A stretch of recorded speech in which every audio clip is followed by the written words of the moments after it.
आपकी अदालत में दिल्ली ની મુખ્યમંત્રી રેખા ગુપ્તા પર આરોપ છે કે સીએમ તરીકે એમના બે તરફા માપદંડ છે। રેખાજી, કહેવાય છે ને કે વાળ કપાવતા જ કરા પડ્યા। તમારા વિશે કહેવાય છે કે મુખ્યમંત્રી બનતા જ કેજરીવાલ પાછળ પડ્યા।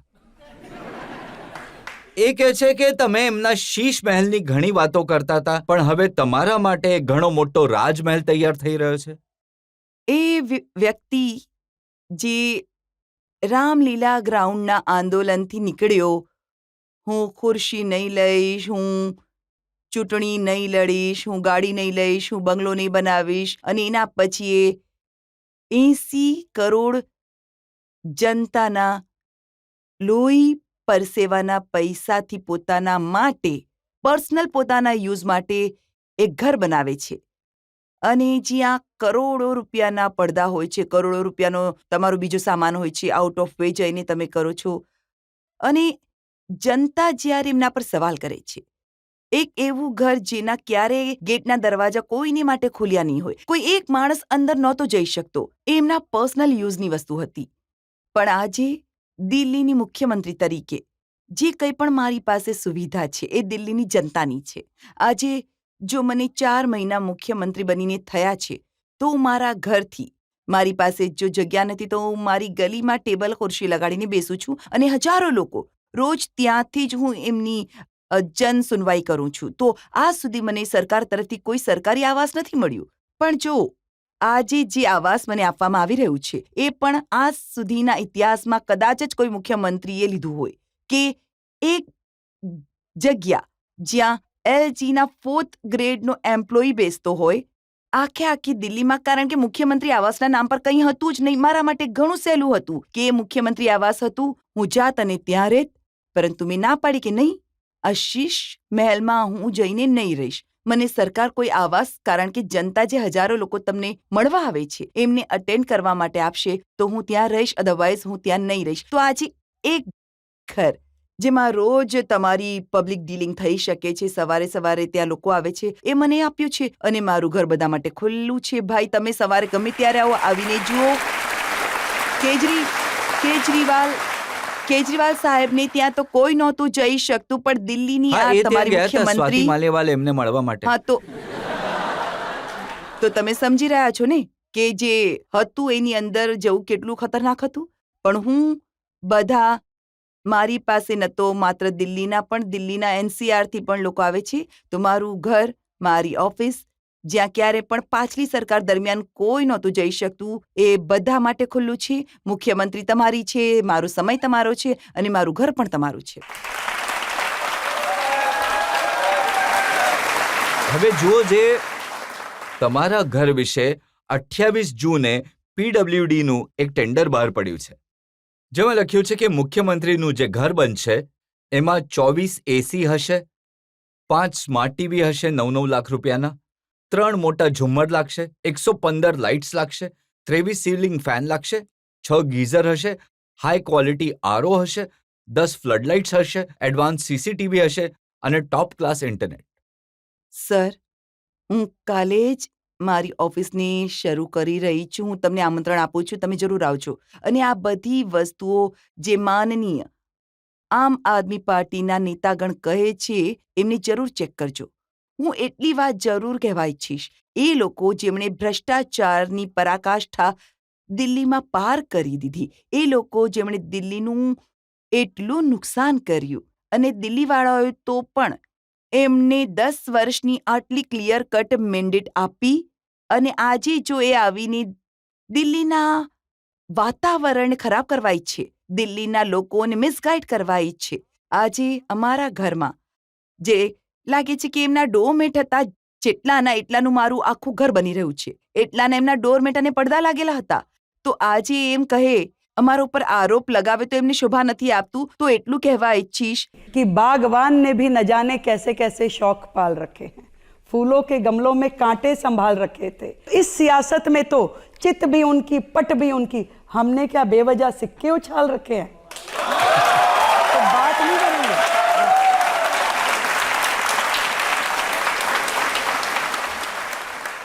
બિલકુલ ટ્રાન્સપેરન્ટ છે મારું જીવન, કોઈ પણ સવારથી લઈને સાંજ સુધી ક્યારે પણ મને શોધી શકે છે. હું કોઈ એમની જેમ કોઈ છુપી મીટિંગ્સ નથી કરતી. મારી પાસે 100 મોબાઈલનો એ જથ્થો નથી કે આજે પકડ્યો તો આ તોડ પેલો તોડ. એક નંબર છે સર. એક ઘર છે. જનતા કહેશે ત્યાં રહીશ, નહીં તો લોકોના દિલોમાં રહી લઈશ. આજે પણ સડકો પર રહું છું. હા, જનતામાંથી એક બે સવાલ લઈ શકીએ? આજે કેજરીવાલજીએ પોતાના સમયે જે એક શીશ મહેલ તૈયાર કર્યો હતો અને એમાં સારા એવા પૈસા પણ વપરાયા હતા. હવે તમે એનું શું કરશો? બરાબર છે. આ કરી તમે મહિલાઓવાળી વાત. બિલકુલ. અમારી એ જ યોજના છે કે જનતાના પૈસા હતા જે ત્યાં બરબાદ કરવામાં આવ્યા. કોશિશ અમારી એ રહેશે કે એને માટે અમે એવો નિર્ણય લઈએ કે એ જે પૈસા છે એ ફરીથી ખજાનામાં આવે અને એનાથી જનતાને લાભ થાય, કામ થાય. જો તમે ત્યાં રહી લેતા તો કઈ નુકસાન નહીં થઈ જાત? ઊંઘ નહીં આવત મને.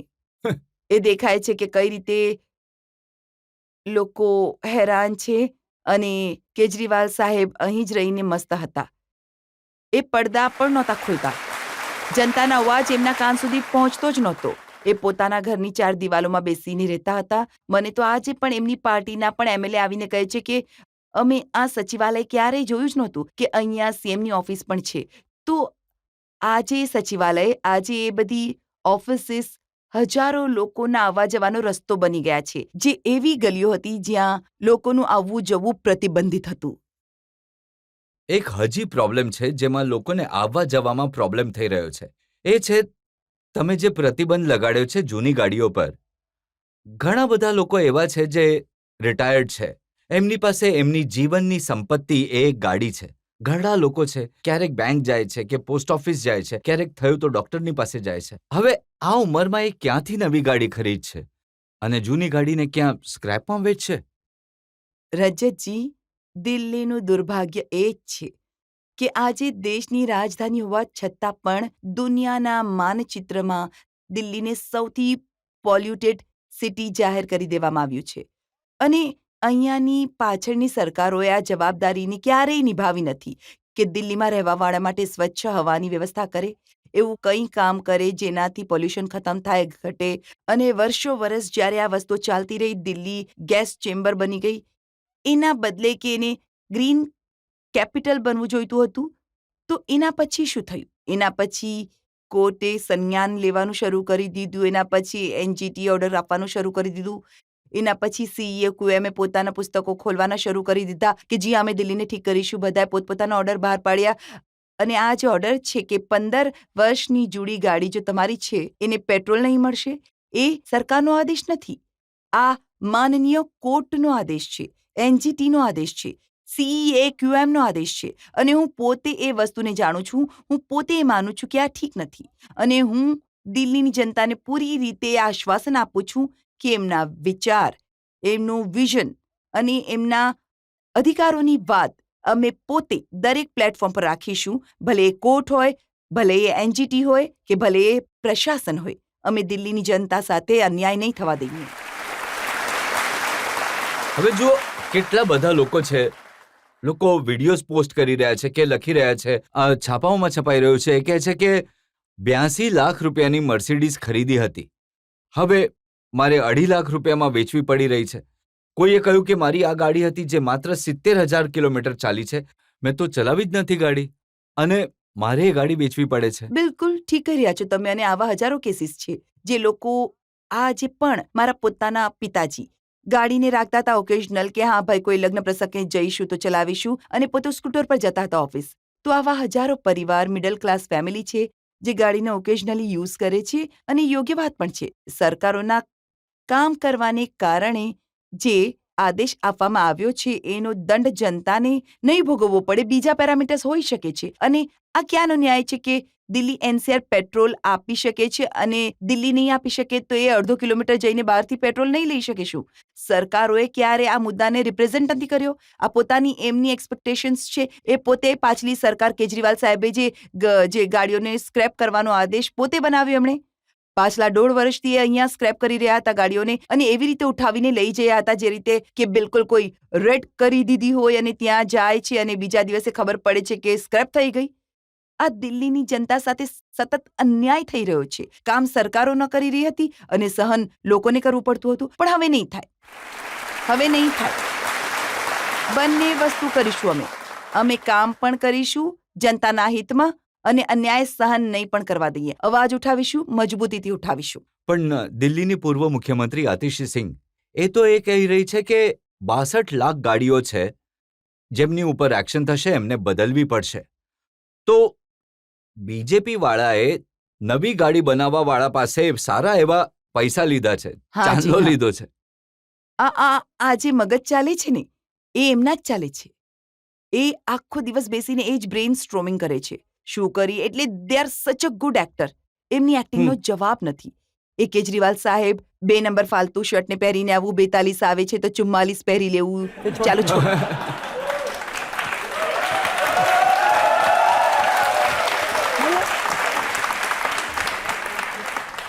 એ મુખ્યમંત્રી આતિશીજી ડબલ ચેર લગાવી, હું તો ભરત છું, એ રામજી ગયા છે વનવાસમાં, જેલથી આવશે. મતલબ નથી આવડતું ભાઈ અમને નથી આવડતી આ બધી વસ્તુઓ. તમે જે કરી શકતા હતા એવો ઇતિહાસ જણાવી દો કે જ્યાં 2 ખુરશી લગાડીને મુખ્યમંત્રી બેસી રહ્યા હોય કે એ રામજી આવશે જેલથી તો પછી બેસશે. તમે આ વાતો કરી રહ્યા છો, તમે જ તો કરેલું આ બધું છે.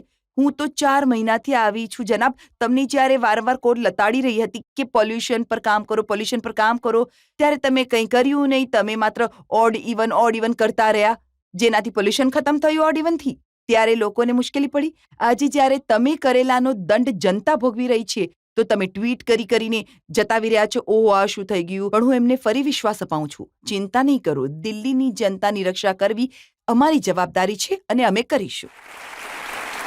તમે કહી રહ્યા છો કે પોલ્યુશન માટે એમણે કંઈ નથી કર્યું. એ તો કહેતા હતા કે મેં એક એવું કેમિકલ બનાવ્યું છે, પરાળી પર નાખીશું તો ખતમ થઈ જશે. હું કહું તમને, જ્યારે બજેટ વાંચવાનું મેં પૂછ્યું અધિકારીઓને, ભાઈ શું કામ થયું છે અહીં, તો મેં કહ્યું એક પરાલી બનાવવાની હતી, શું થયું એનું. કેજરીવાલ સાહેબ ઘણા ગીતો ગાતા હતા ટીવી પર, પરાલીની દવા બનાવી રહ્યા છે. તો કહેવા લાગ્યા કે જી એ દવા બની નહીં શકી. તો મેં કહ્યું એનો તો આટલો પ્રચાર હતો, કેટલો ખર્ચો આવ્યો હતો પ્રચાર પર? તો કહેવા લાગ્યા 80 કરોડ રૂપિયા થયો હતો બસ.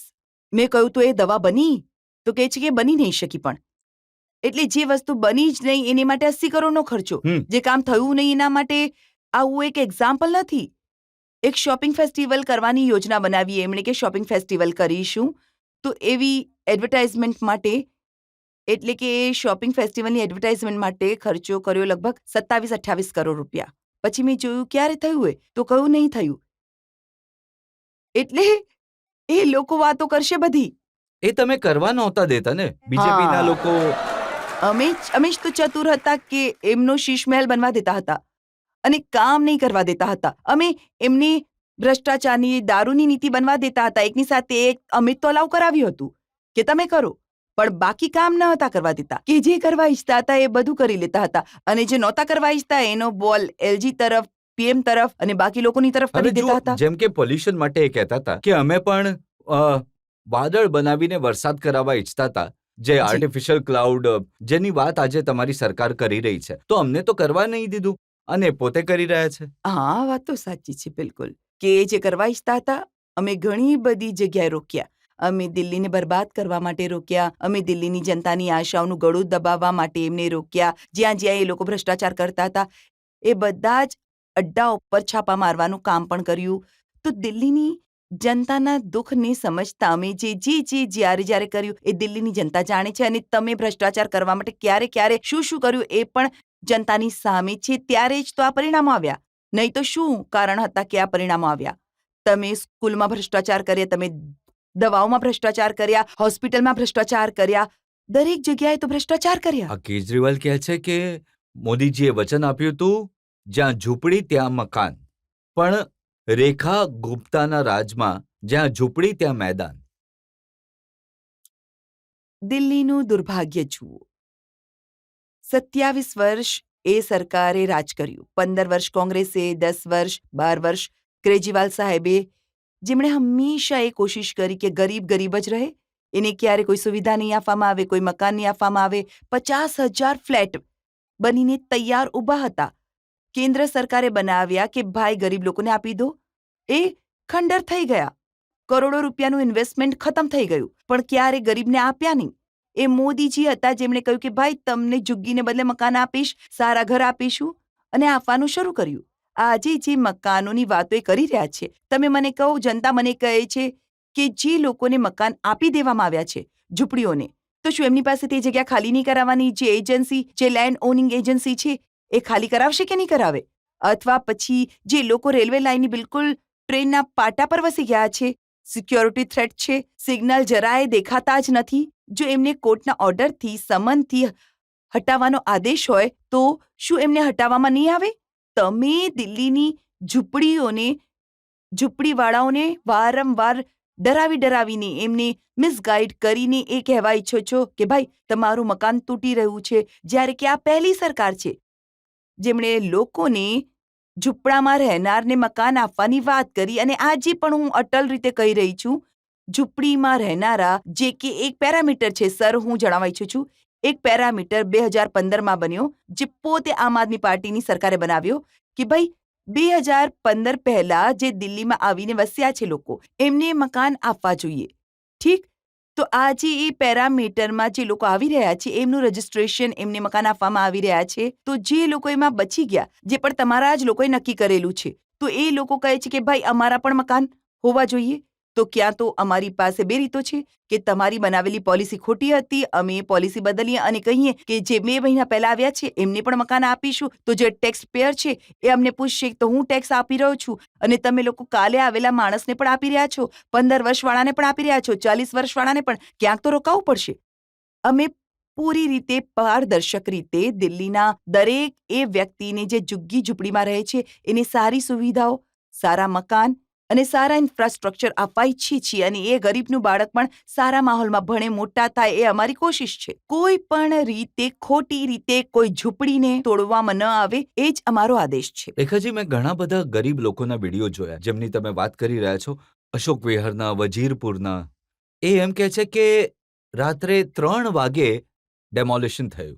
અમારી બીજા દિવસે સવારે કોર્ટમાં ડેટ હતી, અમને સ્ટે મળી શકતો હતો, પણ ઉડાવી દીધા. જો તમે જે જેલરવાળી વાત કરી, જે અશોક વિહારની વાત કરી, એક 1675 મકાન બનાવીને એ ઝૂંપડીના નિવાસીઓને સ્વયં પ્રધાનમંત્રીજીએ ચાવી આપી, સ્વાભિમાન અપાર્ટમેન્ટમાં.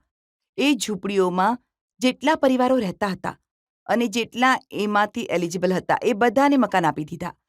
જે એલિજિબિલિટી ક્રાઇટેરિયામાં નહોતા આવતા એવા 200-250 પરિવાર બચ્યા, અને એમને સતત કોર્ટે, સતત land owning agency DDA notice આપી કે કૃપા કરીને તમે આ જમીન ખાલી કરી દો, કારણ કે તમને લોકોને ફ્લેટ આપી દેવામાં આવ્યા છે, પણ લાખો રૂપિયાનો ફ્લેટ એક વ્યક્તિને, એટલે બિલકુલ એવી રીતે આપી દેવામાં આવ્યા કે ભાઈ તમે આમાં રહો. અને એના પછી અમુક લોકો એમને મિસગાઈડ કરે અને એ ત્યાંથી નહીં છોડીને જાય અને એજન્સી પોતાની કાર્યવાહી કરે, તો એમાં કહો આમને ખોટા કહેવા કે અમને ખોટા કહેવા, કોર્ટને ખોટી કહેવી. કોર્ટમાં એ લોકો ગયા, કોર્ટે સ્ટે નહીં આપ્યો. તો એના પછી શું કરી શકો છો તમે અને અમે? જે લોકોને આપવાનું છે, આજે પણ અમે કહીએ છીએ કે એમને આપવાનું જ છે, અને અમે સિરિયસલી એમને માટે એફર્ટ કરી રહ્યા છીએ. સતત એ જે 50,000 મકાન સરકાર દ્વારા બનાવવામાં આવ્યા કેન્દ્રના ફંડથી, એમને પણ અમે ઠીક કરાવી રહ્યા છીએ જેથી એ આપી શકાય. નવા મકાનોની પણ યોજના બનાવી રહ્યા છે. કઈ સરકારે કર્યું? માત્ર ને માત્ર ભારતીય જનતા પાર્ટીની દિલ્હીની આજની સરકાર કરી રહી છે. મેં એ કેજરીવાલનો વિડીયો જોયો છે જેમાં એ પબ્લિકને કહી રહ્યા છે કે 40 લાખ ઝૂંપડીવાળા છે દિલ્હીમાં, જો આ બધા રસ્તા પર આવી ગયા તો રેખા ગુપ્તાને નાની યાદ આવી જશે. નાની તો મને આવી જ રહી છે યાદ. કેમ કે કેજરીવાલ સાહેબ જે દિલ્હી છોડીને ગયા છે ને, એ એટલી અટપટી કરીને ગયા છે, એમણે પૂરી રીતે તૈયારી કરી રાખી હતી કે ભાઈ દિલ્હીને વિકસિત કરી જ ન શકાય. જ્યાં સુધી એ રહ્યા, ના તો એમણે પોલ્યુશન પર કામ કર્યું, ના એમણે કચરાના પહાડ પર કામ કર્યું, ને ક્યારે ઇન્ફ્રાસ્ટ્રક્ચર પર. માત્ર દિલ્હીના લોકોને એમણે ફ્રી બીઝ બતાવ્યા, પાણી, વીજળીની વાત કરતા રહ્યા. એક ફ્લાયઓવર, એક નવું ઇન્ફ્રાસ્ટ્રક્ચર, એક ડેવલપમેન્ટ કામ એમના દ્વારા ક્યારે દિલ્હીમાં થયું નહીં. આજે જ્યારે હું વસ્તુઓ જોઉં છું એટલી અટપટી કરીને તમે વાત કરો છો, તમે કહો ને એ વ્યક્તિને કે ભાઈ તમને જે મકાન આપવામાં આવી રહ્યું છે ને એનાથી સારી સુવિધા તમને શું મળી શકશે? તમે ઈચ્છો છો કે ગરીબ ત્યાં જ રહે, એના જીવનમાં ક્યારે અજવાળું આવે જ નહીં, અને એટલે જ તમે એને ભડકાવવા ઈચ્છો છો. તો દિલ્હીની જનતા એટલી મૂર્ખ નથી. આ ઝૂંપડીમાં પણ સમજદાર લોકો રહે છે, એમને ખબર છે કે એમને શું કરવાનું છે અને કોની સાથે રહેવાનું છે. તો કેજરીવાલ સાહેબ, તમે આમના પર કોશિશ નહીં કરો અને કરીને જોઈ લો કે 40 લાખ લોકો તમારે માટે આવે છે, એમની જગ્યાઓ પર કામ કરવાવાળી, એમને સુવિધા આપવાવાળી સરકારની સાથે આવે એ છે. તો એમ કહેતા હતા કે આ એ જ ઝૂંપડીવાળા છે જેમના ઘરમાં ચૂંટણી દરમિયાન બીજેપીના નેતા જઈને રાત્રે રહેતા હતા. એમને પોતાના ગણાવતા હતા, રાત એમના ઘરે વિતાવતા હતા. હવે એ જ ઝૂંપડીઓ તૂટી રહી છે તો એમને બચાવવા કોઈ નથી આવી રહ્યું. આજે પણ એ જ છે. જો તમે 4 ઝૂંપડીને દિલ્હીની 675 ક્લસ્ટરથી કમ્પેર કરશો તો જનાબ નહીં થઈ શકે. આજે આખી દિલ્હીમાં 675 ક્લસ્ટર છે. એક્શન કેટલા પર થયા? માત્ર 4 પર. એનાથી 3 પર કોર્ટ કેસ હતો અને એકની લેન્ડ ઓનિંગ એજન્સી, જેમણે એમને ઓલરેડી મકાન આપી દીધા હતા, એમણે ખાલી કરાવ્યા. આ 4 સિવાય દિલ્હીમાં કોઈ એક્શન નથી થઈ. તમે એના પર એટલે કુંભકર્ણ છે આપણા કેજરીવાલ સાહેબ. 6 મહિના પંજાબમાં રાજનીતિ કરતા રહ્યા ત્યારે એમને દિલ્હીની યાદ નહીં આવી. એમને નહોતી ખબર કે આ 4 મહિનામાં દિલ્હી કેટલી આગળ વધી ગઈ છે. પણ આજે જેવી તક મળી, ચૂંટણી પંજાબની પૂરી થઈ તો તરત કૂદીને આવી ગયા અને પછી કહે છે ઝૂંપડીવાળાઓની વાત કરવા લાગ્યા. પછી એમની વાત, અરે આટલા વર્ષોમાં તમે રહ્યા, તમને સરકાર ચલાવવાની પૂરી તક મળી, શું એક પણ ઝૂંપડીવાળાને તમે મકાન આપ્યું? મને કહો, કોઈ ઝૂંપડીવાળો આવીને કહે કે મને કેજરીવાલ સરકારે મકાન આપ્યું? એક પણ નહીં મળશે તમને. આજની સરકાર લાખો લોકોને મકાન આપવાની યોજના બનાવી રહી છે અને સિરિયસલી એના પર કામ કરી રહી છે. તમે એ કહી રહ્યા છો કે દિલ્હીમાં જે લાખો લોકો ઝૂંપડીઓમાં રહે છે એમને તમારી સરકાર, કેન્દ્ર સરકાર પાકા મકાન આપશે અને જ્યાં ઝૂંપડી છે ત્યાં જ મકાન આપશે? 100%. 100%. જો આ વર્ષોનો બેકલોગ છે, સમય જરૂર લાગશે, પણ નિશ્ચિંત થઈને, તમને ક્યારે કોઈથી ટોકી રહ્યું, તમે તમારી જગ્યા પર રહો. ઉલટું પહેલી વાર અમારી સરકારે એ કામ કર્યું જે ક્યારે કોઈએ નથી કર્યું. 700 કરોડ રૂપિયાનું બજેટ મેં રાખ્યું આમાં કે ઝૂંપડીઓના ડેવલપમેન્ટ માટે. 700 કરોડ રૂપિયા શાને માટે? કે એમની ગટર, ખંડજા, શૌચાલય, સ્નાનઘર. આજે પણ ઝૂંપડીઓમાં ખુલ્લામાં નાય છે મહિલાઓ. આજે પણ એમને ટોયલેટ જવા માટે એમને ગંદા શૌચાલય યુઝ કરવા પડે છે. ક્યારેય ચિંતા નથી કરી. માફ કરજો, ના કેજરીવાલ સાહેબે, ના તો એમનાની પણ એ પાછળની બધા સરકારે. વોટ તો કેજરીવાલ સરકારને જ આપે છે. જો તમારું બાળક, એને નથી ખબર કે શું સાચું છે અને શું ખોટું છે, તમારે શીખડાવવું પડશે. ધીરે ધીરે એને ખબર પડશે કે મારા જે મા બાપ છે એ જ મારા માટે સારું વિચારે છે. તો સારું વિચારવાવાળી, સારું કામ કરવાવાળી પાર્ટીઓ એમને ક્યારે મળી જ નથી. આજે જ્યારે તેઓ જુએ છે કે મારી ગલી બની રહી છે, મારું શૌચાલય બની રહ્યું છે, મારા બાળકો માટે પાર્ક બની રહ્યો છે, સ્કૂલ બની રહી છે, ત્યારે એમને અનુભવ થાય છે કે આના પહેલા હું કયા અંધકારમાં હતો, ક્યારે કોઈએ મારા માટે કંઈ કર્યું જ કેમ નહીં. આજે જે ફેસિલિટી મને મળી રહી છે, પહેલા કેમ નહીં મળી? આજે જો 700 કરોડ રૂપિયા સરકાર બજેટમાં રાખી શકે છે, કામ કરી શકે છે, તો પહેલાની સરકારે કેમ નહીં કર્યું? આ વાતે એમને પણ સમજ પડે છે. જનતામાંથી સવાલ લઈ શકીએ એક બે? કેજરીવાલજીએ પોતાની ઓફિસમાં ભીમરાવ આંબેડકરજીની અને ભગતસિંહની ફોટો લગાડેલો હતો, એ તમે હટાવી નાખેલો અને એના પર આતિશીજીએ પ્રોટેસ્ટ કર્યું હતું. તો આ શું સાચું છે? જુઓ, આ જે પાર્ટી છે ને, એ આંદોલનની પાર્ટી છે. આંદોલનથી નીકળી રામલીલા મેદાનથી, જ્યારે પોતે સરકારમાં હતા તો પણ ધરણા પર બેસતા હતા. મુખ્યમંત્રી થઈને કેજરીવાલ સાહેબ અને જલમંત્રી થઈને આતિશીજી ધરણા પર બેસતા હતા. દુનિયાએ જોયું. તો આ તો શરૂઆતથી જ વિપક્ષની પાર્ટી રહી છે. તો હવે જેવું એમણે જોયું કે હવે આ લોકો સત્તામાં આવી ગયા અને આપણે વિપક્ષમાં શું કરીએ, હવે ધરણા તો કરવાના છે. હવે ઓફિસ મારે નક્કી કરવાનું છે કે મારા ફોટા સામે લગાવવામાં છે કે પાછળ લગાવવાની છે. મારી પીઠની પાછળ બાબા સાહેબની ફોટો, ભગતસિંહની ફોટો, મેં એ ફોટાને અહીંયા કરીને અહીંયા લગાવી દીધી મારી દિવાલ પર. અરે, મુખ્યમંત્રીએ ફોટો હટાવી દીધા. પછી મેં એ બધાને બોલાવ્યા, આવો તમે. રૂમમાં બેસાડીને ચા પીવડાવી. મેં કહ્યું, ફોટો અહીંયા નથી, અહીંયા છે. અચ્છા, ફોટો અહીંયા લાગી ગયા? મેં કહ્યું, તો મને લાગ્યું કે સામે રહેવી જોઈએ જેથી પ્રણામ કરી શકું. તો એમાં કોઈ તકલીફ છે શું? ઓહો.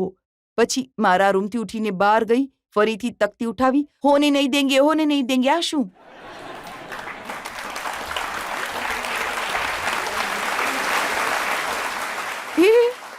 એ ફોટો કાલે પણ ત્યાં જ હતો, આજે પણ ત્યાં જ છે, બધું એવું જ છે. પણ આ તમારી શ્રદ્ધા છે કે કોને તમે પીઠ બતાવીને બેસો છો અને કોને સામે રાખીને બેસો છો. એ તો તમારા પણ એ તો વિચાર છે છે. કે કંઈ પણ હોય આતિશીજી તમને યાદ આવતા રહે છે. અરે મને ઘણી મને આવે કે ના આવે એમને હું ઘણી યાદ આવું છું. એ આખો દિવસ એક સર્વેલન્સ કેમેરો લગાવીને મારા પર બેસે છે. આજે રેખા ક્યાં ગઈ, શું કરી રહી છે. પછી મને સવારે યાદ કરાવે છે કે તમે આ ઘટના પર ટ્વીટ નહીં કર્યું. પછી હું ટ્વીટ કરું છું. પછી એ મને યાદ કરાવે છે કે તમે ત્યાં નથી ગયા. પછી હું કહું છું ઠીક છે. પછી એ કહે છે આ કરવું જોઈતું તું, આ આપવાનું હતું. હા હમણાં આપીએ છીએ. તો એ શી ઇઝ માય ફ્રેન્ડ. એ મારું ઘણું ધ્યાન રાખે છે અને જેટલું હું મારું નથી રાખતી એનાથી વધારે મારું રાખે છે. તો હું થેન્ક્સ કરવા ઈચ્છું છું.